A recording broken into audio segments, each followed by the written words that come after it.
Hey, y'all. I am really incredibly fortunate and privileged in that I now, after more than 25 years doing things I didn't always love doing in the corporate world, get to work with amazing people whom I really love working with all the time. And um,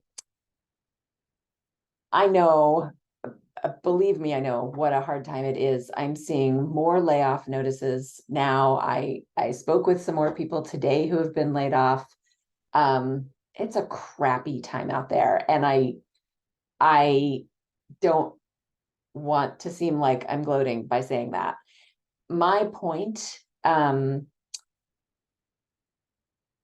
is one of the reasons that I had such a great day today is because I hosted a roundtable of women leaders in tech. I've done a few of these now, and there was an amazing group today, and we had a really good discussion. And I wish we could spend more time in them because there was so much to talk about. One of the things that we talked about was first of all, how hard it is to find things to be positive about when you are in a really difficult situation or in a toxic work environment. I'm sure that nobody watching this video has ever experienced any kind of toxic work environment. So possibly you relate. One of the things about people who are highly sensitive, have high sensory intelligence, is that, again, our brains are wired differently. And this has been shown through fMRIs and other studies of brains of highly sensitive and non-highly sensitive people.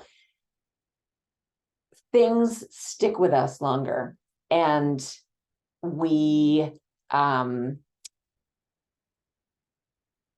feel things sometimes more than other people do, or more strongly, more deeply than other people do.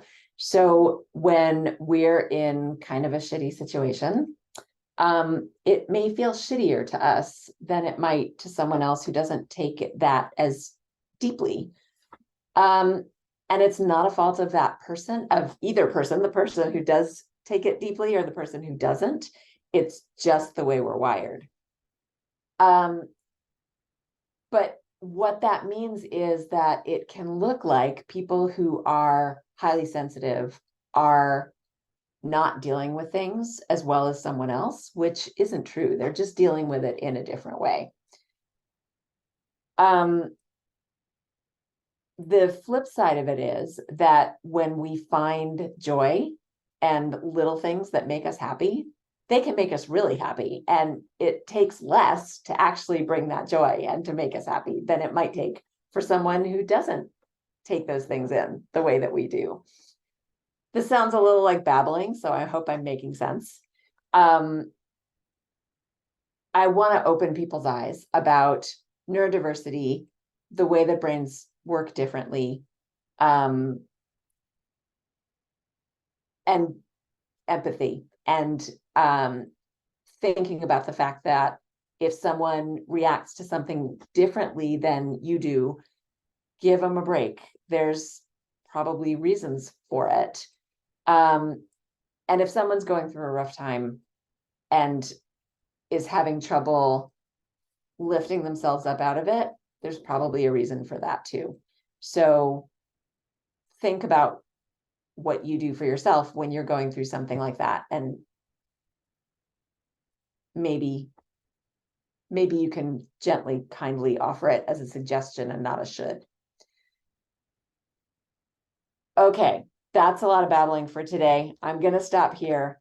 If you have questions about what it means to be highly sensitive, or how to navigate, or how you can handle some things differently, whether for yourself or for a friend, a family member, a colleague, a boss, anyone you know, it's 20 to 30% of the population. So guaranteed it's someone you know. Please reach out. Feel free to do it privately. I know this is still a sticky topic for a lot of people.